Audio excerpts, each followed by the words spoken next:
Hello दोस्तों, आपका स्वागत है हमारे यूट्यूब चैनल क्रैक एफएफवी हब पर। यहाँ पे हम हिस्ट्री के खिलाफ चल रही है। अगले पीछे दो खिलाफ हो चुके हैं, ये तीसरा खिलाफ है। दिल्ली सल्तनत के बारे में आज हम जानकारी लेंगे। ठीक, पहला वंश क्या आता है दिल्ली सल्तनत पर जिसने पहली बार शासन किया वह था गुलाम वंश या मामलूक वंश, जो 1206 से 1290 तक क्या किया, शासन किया। गुलाम सेना नायकों द्वारा स्थापित गुलाम वंश की स्थापना कुतुबुद्दीन ऐबक द्वारा की गई थी। कुतुबुद्दीन ऐबक ने 25 जून 1206 को मोहम्मद गौरी की मृत्यु के बाद लाहौर में सत्ता ग्रहण की व लाहौर को ही अपनी राजधानी बना दिया। मतलब कुतुबुद्दीन ऐबक ने किसको राजधानी बनाई? लाहौर को अपनी राजधानी बनाई। ठीक, इसे ही दिल्ली सल्तनत का संस्थापक माना जाता है। इसे भारत में तुर्की राज्य का संस्थापक भी माना जाता है। मतलब प्रथम तुर्की राज्य संस्थापक कौन किया था? कुतुबुद्दीन ऐबक किया था। ठीक, यह दिल्ली का प्रथम तुर्क शासक था। ऐबक की उदारता व दानशीलता के लिए लाख बख्श हातिम ताई कहा गया। मतलब ऐबक को क्या कहा गया? लाख बख्श की उपाधि दी गई, हातिम ताई की उपाधि दी गई तथा पील बख्श भी कहा गया। पील बख्श क्यों कहा गया? क्योंकि यह हाथियों का भी दान करता था। कुरान का अत्यंत सुरीली आवाज़ में पाठ करने के कारण कुतुबुद्दीन ऐबक को कुरान खां की भी उपाधि दी गई। उसे कुरान खां भी कहा जाता है क्योंकि वह कुरान को बहुत सुरीली आवाज़ में राग के साथ गाया करता था या पढ़ा करता था। गौरी के उत्तराधिकारी गयासुद्दीन महमूद ने गौरी के उत्तराधिकारी मतलब गौरी के बाद जो राजा बना वह कौन था? गियासुद्दीन महमूद ने इसे सुल्तान स्वीकार किया। वह 1208 ईस्वी में दाफ्ता से मुक्त कर दिया। मतलब अलाउद्दीन कुतुबुद्दीन ऐबक कब स्वतंत्र हुआ, कब दाफ्ता से मुक्त हुआ? वह 1208 में हुआ। किसका गुलाम था? मोहम्मद गोरी का गुलाम था, लेकिन उसे दाफ्ता से मुक्त कौन किया? गियासुद्दीन महमूद ने उसे दाफ्ता से मुक्त कर दिया।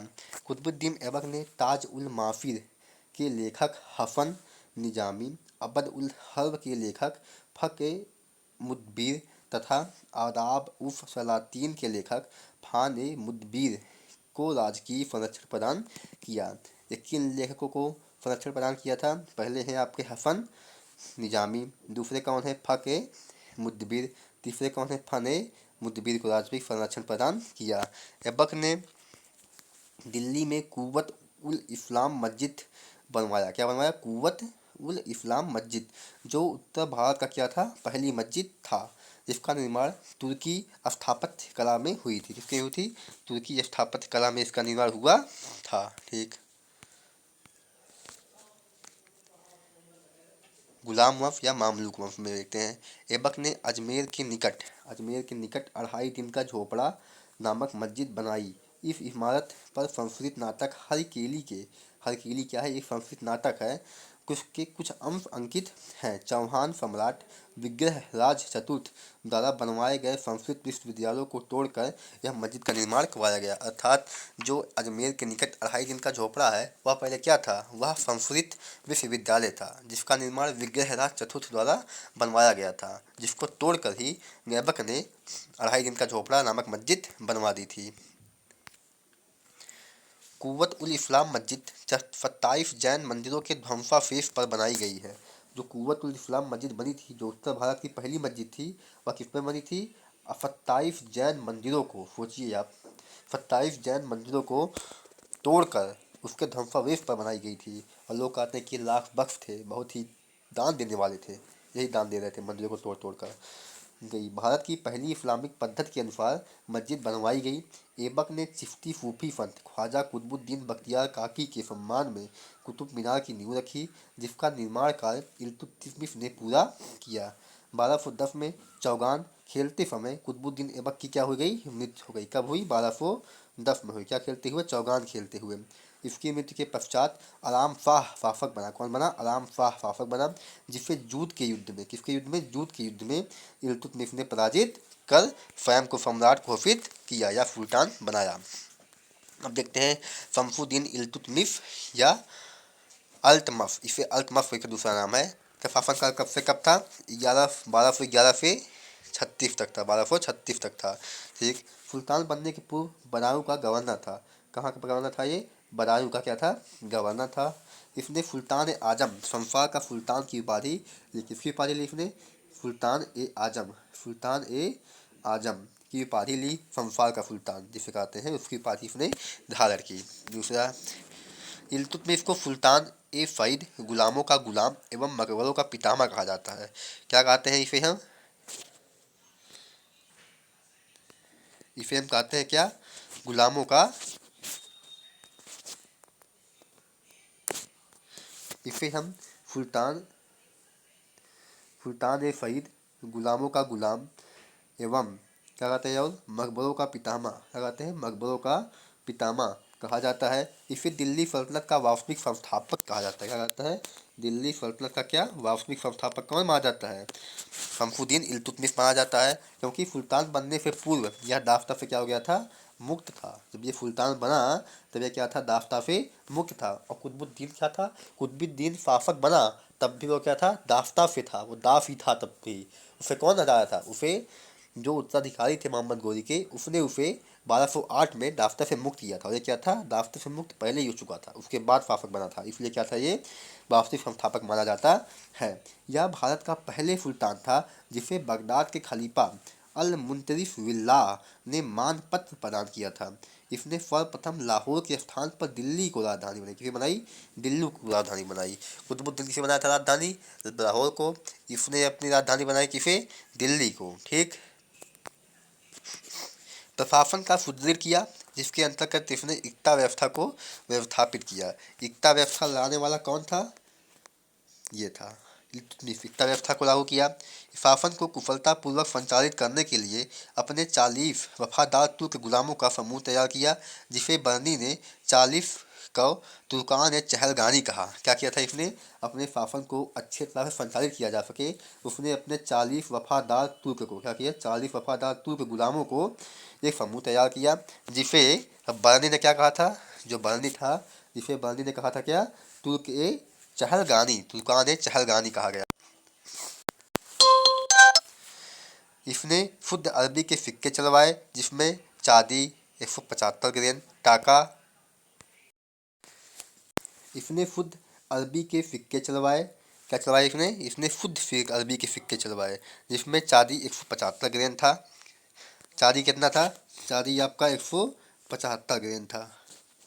टाका तथा टाबे का जीतल प्रमुख था। इन पर संकल के नंदी बैल के साथ घोड़े का अंकन था। किसका अंकन था, संकल के नंदी बैल और घोड़े का भी अंकन था। इल्तुतमिश ने कूटनीति और आक्रामक नीति से दिल्ली सल्तनत की रक्षा की, जिसके अंतर्गत 1216 में, कितने में, 1216 ईस्वी में तराइन के तीसरे युद्ध में इल्तुतमिश ने तजाउद्दीन एल्दोज को पराजित कर बंदी बना लिया और बदायूं के दुर्ग में उसका वध करवा दिया।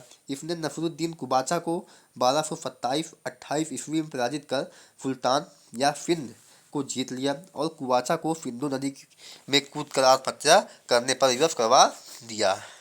देखो इसके अभियान क्या थे। पहली बात, इसने 1216 में तराइन का तीसरा युद्ध हुआ था।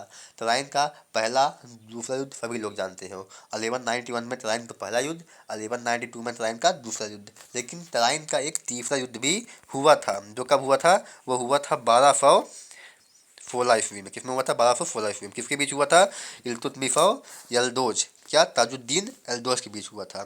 समझे। इल्तुतमिश ने 1221 ईस्वी में नवोदित दिल्ली सल्तनत को मंगोल शासक चंगेज खां, मूल नाम क्या था, तिमुचिन, के संभावित आक्रमण से बचाने के लिए कूटनीति से जलालुद्दीन मांगबरनी या ख्वारिज्म के शाह को फर्र देने से मना कर दिया।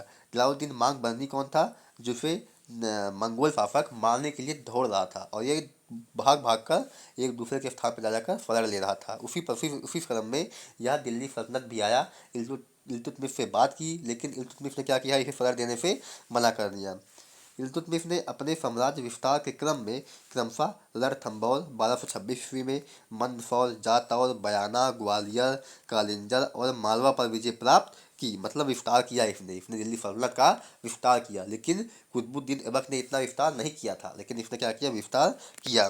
ग्वालियर विजय के उपलक्ष्य में अपनी पुत्री रजिया सुल्तान के नाम पे चांदी के सिक्के जारी किए। इसी के शासन काल में असम में पीत विद्रोह 1228 ईस्वी में हुआ था। क्या हुआ था? पीत विद्रोह।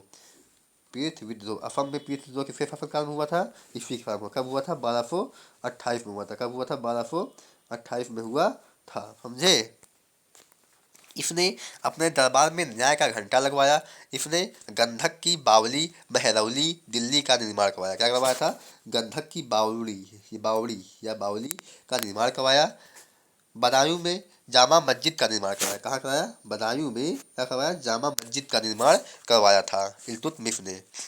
इसने शिक्षा को बढ़ावा दिया तथा दिल्ली में नासिर ए मदरसा और मदरसा ए मुइज्जी का निर्माण करवाया। क्या किया इसने? शिक्षा को बढ़ावा देने के लिए क्या करवाया? दिल्ली में नासिर ए मदरसा का निर्माण और मदरसा ए मुइज्जी का निर्माण करवाया। इल्तुतमिश ने सुहरावर्दियाँ सूफी संत बहाउद्दीन जकारिया को शेख उल इस्लाम का खिताब दिया। इसने सुल्तान पद को वंशानुगत कर दिया। किसने? इल्तुतमिश ने कहा कि अब सुल्तान पद क्या होगा? वंशानुगत होगा, मेरे बाद मेरा बेटा ही शासक बनेगा। 29 अप्रैल 1236 ईस्वी में इसकी मृत्यु हो गई। इल्तुतमिश की मृत्यु कब हुई थी? 29 अप्रैल 1236 में। ये इंपॉर्टेंट याद रखना, ठीक है। उसके बाद अपनी मृत्यु के पूर्व अपनी पुत्री रजिया सुल्तान को सुल्तान बनाने की इच्छा से जाहिर की थी। इल्तुतमिश ने अपने मरने से पहले ही कहा था कि मेरे बाद सुल्तान कौन बनेगा? रजिया बनेगी। रजिया जो कि बेटी थी, बहुत ही योग्य थी, वो शासक बनेगी। अमीरों के षड्यंत्रों के कारण रजिया के स्थान पर रुकनुद्दीन फिरोज शाह सुल्तान बन गया। कौन बन गया? रजिया के स्थान पर रुकनुद्दीन फिरोज शाह सुल्तान बन गया। रजिया को सुल्तान नहीं बनाने दिया। इसके कारण अमीरों के षड्यंत्र, मतलब जो तुर्क ये चहलगानी थी, तुर्कान चहलगानी, वही अमीर लोग थे, उन्होंने के षड्यंत्रों के द्वारा रजिया क्या हुई? फाफिका ना बन सकी। रुकनुद्दीन फिरोज शाह देखिए कब बना शासक? ये बना था 1236 ईस्वी में। यह एक अयोग्य और विलासी शासक था। इसके समय में सत्ता का केंद्र इसकी माता शाह तुर्कान के हाथ में था। किसके हाथ में था? शाह तुर्कान क्या थी? इसकी माता थी। किसकी? रुकनुद्दीन फिरोज शाह की। उनके हाथों में चला गया था, जो कि एक क्रूर महिला थी।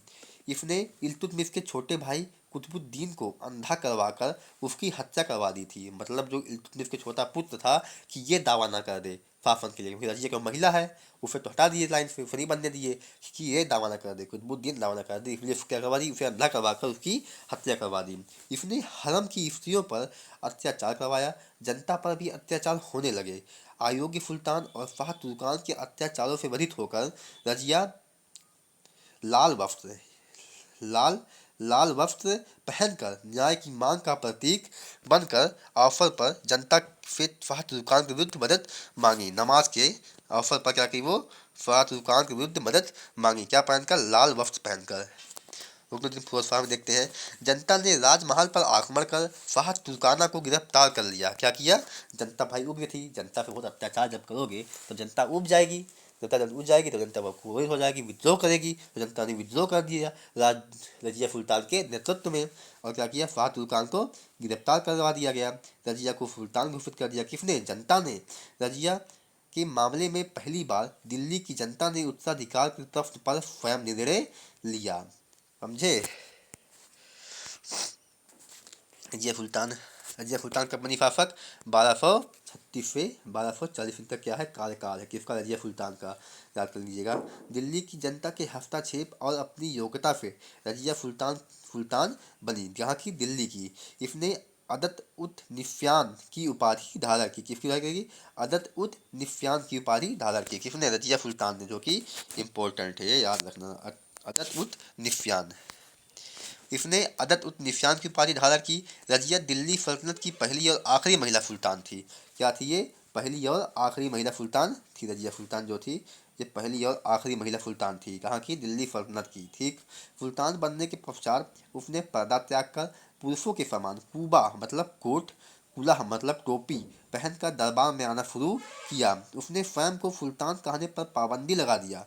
विरोधी अमीरों का दमन किया, जिसके कारण अमीरों के कारण रजिया सुल्तान शासक ना बन पाई थी, रुकनुद्दीन फिरोज बन गया था। उसी कारण उन्होंने क्या किया? अमीरों का दमन कर दिया।